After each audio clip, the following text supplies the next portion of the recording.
Hello students, हमने last video में देखा था कि जब भी हम ग्राफ और डायग्राम बनाएंगे तो कौन से पॉइंट्स को हम ध्यान में लेंगे। और आज की वीडियो में हम देखेंगे कि हम टाइप्स ऑफ डायग्राम कि डायग्राम बनाने तो हम कौन से टाइप्स के डायग्राम्स जो है वो हम बना सकते हैं। तो सबसे पहले यहाँ पे हमारे पास डायग्राम है कि there are many types of diagrams like pictogram, scattered diagram, line diagram, circle diagram, bar diagram and pie diagram की ये जो 6 टाइप्स ऑफ डायग्राम्स है वो हम नॉर्मली जो है वो हम हमारे इंफॉर्मेशन को रिप्रेजेंट करने के लिए हम बना सकते हैं। बट आज इस चैप्टर में हमें खाली time based line diagram, bar diagram and pie diagram के बारे में दिया हुआ है, इसलिए हम इस चैप्टर में ये 3 टाइप्स ऑफ डायग्राम के बारे में हम देखेंगे। अब सबसे पहले हम देखते हैं टाइम बेस्ड लाइन डायग्राम किसे कहते हैं। Picture which shows the shape और slope of a relationship in economics between two variables are often drawn. For example, demand curve, supply curve, etc. कि जो डायग्राम जो है वो हमें रिलेशनशिप या शेप्स में जो रिलेशनशिप बिटवीन टू वेरिएबल्स की जो अलग अलग वेरिएबल्स है उसके बारे में अगर हमें रिलेशनशिप या कुछ भी को रिलेशन हमें रिप्रेजेंट करे, that is called a time based line diagram. अब टाइम बेस्ड लाइन डायग्राम में सबसे अगर इसका एग्जाम्पल दूं तो है demand curve and supply curve जो है वो हमारे टाइम बेस्ड लाइन डायग्राम का एग्जाम्पल है। उसके बाद है the independent variable is measured on x x. अब इंडिपेंडेंट वेरिएबल मतलब कि जो हमने जिसकी जो डेटा हमारे पास है कि जिस सपोज ईयर है या यूनिट्स है कि अगर उसकी जो भी हमारे पास डेटा है वो that is called the independent variable and the dependent variable is measured on the y-axis. Dependent variables that means कि जो डेटा हम ग्राफ में रिप्रेजेंट कर रहे हैं that is called a dependent variables, उसे बोलते हैं, उसे हम किस पे प्रेजेंट करेंगे, वाई एक्स पे। Economics often use line diagram representing time based self explanatory trends of a variables. अब यहाँ पे इकोनॉमिक्स जो है नॉर्मल इस तरह के डायग्राम्स कब यूज करती है कि अलग अलग ट्रेंड्स होते हैं कि डिमांड कर्व हो, सप्लाई कर्व हो, तब रिप्रेजेंट करने के लिए जो है वो टाइम बेस्ड लाइन डायग्राम का यूज जो है वो किया जाता है।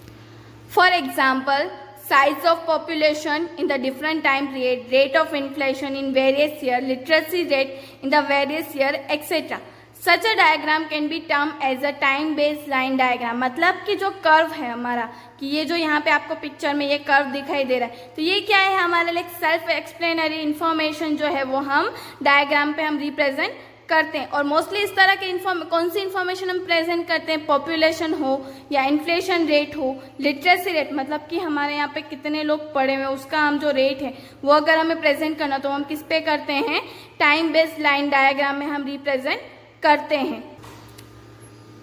अब हमें यहाँ पे ये जो पिक्चर दिखाया गया है उसमें हमें दिया हुआ है कि अलग अलग पॉपुलेशन ग्रोथ रेट की परसेंटेज जो है उसके अकॉर्डिंग अलग अलग ग्रोथ रेट और कौन से ईयर में कितना ग्रोथ रेट था वो हमारे यहाँ पे इस वीडियो में दिया हुआ है कि इस टेबल में दिया हुआ है कि जो एक टेबल इसमें अलग अलग डिसेट्स मतलब कि 10 ईयर्स के डिफरेंस दिया है उसमें पॉपुलेशन ग्रोथ रेट हमारा कितना है वो। अब यहाँ पे 1951 to 61 में हमारा पॉपुलेशन ग्रोथ रेट था 21.64, 1961 to 71 में था 24.80, 1971 to 81 में था 24.26, 1981 to 1991 उसमें है 23.26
ये कि अब यहाँ पे अलग